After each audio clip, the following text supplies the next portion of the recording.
السلام علیکم ناظرین، میرا نام آصف ہے۔ میری عمر 15 سال ہے۔ میری فیملی میں ٹوٹل 5 افراد رہتے تھے۔ میرے امی ابو، میری ایک خوبصورت بھابھی اور ہم 2 بھائی۔ میرے بھائی ذیشان کی شادی ہو چکی تھی اور میری بھابھی رابعہ کی عمر 25 سال تھی۔ میرے بھائی ذیشان کی عمر 27 سال تھی۔ میرے بھائی ذیشان کراچی میں جاب کرتے تھے۔ ہماری رہائش لاہور کی ہے۔ میں 15 سال کا تھا اور میٹرک کے بعد میں گھر میں ہی ہوتا تھا۔ ہمارے پاس کافی زمین جائیداد تھی اور میرے ابو کی کافی ساری دکانیں تھی، اس لیے ہمارے پاس پیسے دولت کی کمی نہیں تھی۔ ابو میری بھی شادی کرنا چاہتے تھے لیکن میں شادی نہیں کروانا چاہتا تھا۔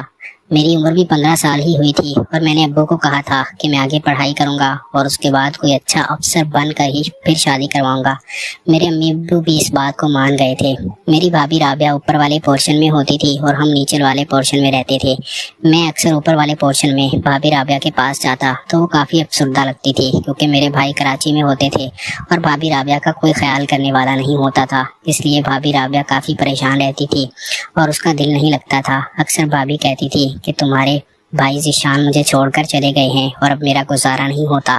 تو میں اب بھابھی کو کیا کہہ سکتا تھا کیونکہ مجھے پتا تھا کہ بھابھی کس چیز کے لیے مجھے کہتی ہے اور کس چیز کا بھابھی کو گزارا نہیں ہوتا۔ امی ابو بھی بہت اچھے تھے اور وہ میری بھابھی رابعہ کا بہت خیال کرتے تھے، لیکن بھابھی رابعہ اب دن بدن افسردہ رہنے لگی تھی۔ میں بھابھی کو اکثر بازار لے جاتا اور آئس کریم کھلا کر لاتا تھا۔ جب بھابھی میرے ساتھ بائک پر بیٹھ کر بازار جاتی تو وہ میرے ساتھ بہت اچھی حرکات کرتی جو مجھے پسند آ گئی تھی، اور اب مجھے پتہ چل گیا تھا کہ بھابھی میرے ساتھ کیا چاہتی ہے، اس لیے میں بھی صبر کرنا چاہتا تھا اور بھابھی کو اچھی طرح پرکھنا چاہتا تھا، کیونکہ شاید میری کم عقلی بھی ہو سکتی تھی کہ میں بھابھی کو غلط سمجھتا، اس لیے مجھے ابھی صبر کرنا تھا۔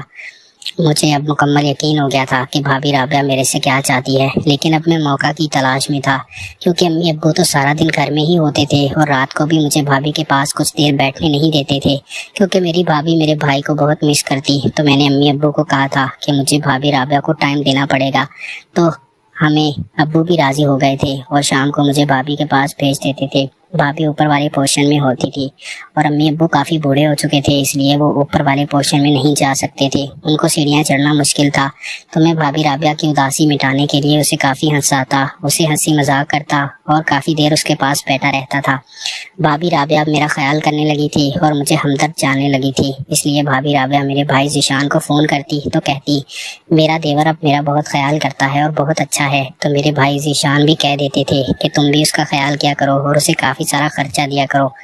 اب میری بھابھی رابعہ مجھے کافی پیسے دیتی اور میں اس سے کافی عیاشی کرتا۔ میں جب بھی بھابھی رابعہ کو بازار موٹر سائیکل پر لے جاتا تو بھابھی رابعہ میرے ساتھ ایسی حرکت کرتی کہ میرا سب کچھ جاگ جاتا اور میرا دل کرتا کہ اب میں کیا کروں، کیونکہ بھابھی رابعہ مجھے سگنل دیتی تھی اور میں اس کے سگنل کو سمجھ نہیں رہا تھا، اس لیے مجھے آگے بڑھنا تھا۔ تو میں جب واپس بھابھی کو لے کر آتا اور ہم اوپر والے پورشن میں جا کر بیٹھتے گپ شپ لگاتے تو بھابھی مجھے جانے نہیں دیتی تھی اور کہتی تھی یہیں ہی سو جاؤ، اور ہم بیٹھتے ہیں گپ شپ لگاتے ہیں، لیکن میں نیچے آ جاتا تھا اور جلدی ہی نیچے والے پورشن میں آ کر سو جاتا تھا۔ اب بھابھی بہت فیشن کرنے لگی تھی اور بہت غلط لباس پہنتی، بہت اچھا بن کر رہتی اور بہت سے ٹوٹکے یوز کرتی تاکہ وہ خوبصورت نظر آ سکے۔ میں بھابھی کی خوبصورتی پر دل ہار بیٹھا تھا۔ ایک دن امی ابو کسی کام سے دن کو چلے گئے تھے تو میری بھابھی رابعہ گھر میں اکیلی تھی۔ جب میں نے دیکھا کہ بھابھی رابعہ گھر میں اکیلی ہے تو میں نے اس کے پاس چلا گیا تھا۔ بھابھی بھی آج بہت خوش نظر آ رہی تھی اور کہنے لگی تھی آصف، میں آپ سے ایک چیز مانگنا چاہتی ہوں، اگر آپ مجھے دے سکتے ہو۔ تو جب اب بھابھی نے یہ بات کہی تو فٹافٹ میرے دماغ میں وہی چیزیں گھومنے لگی تھی اور وہی تصور بننے لگا تھا کہ میں بھابھی کے ساتھ،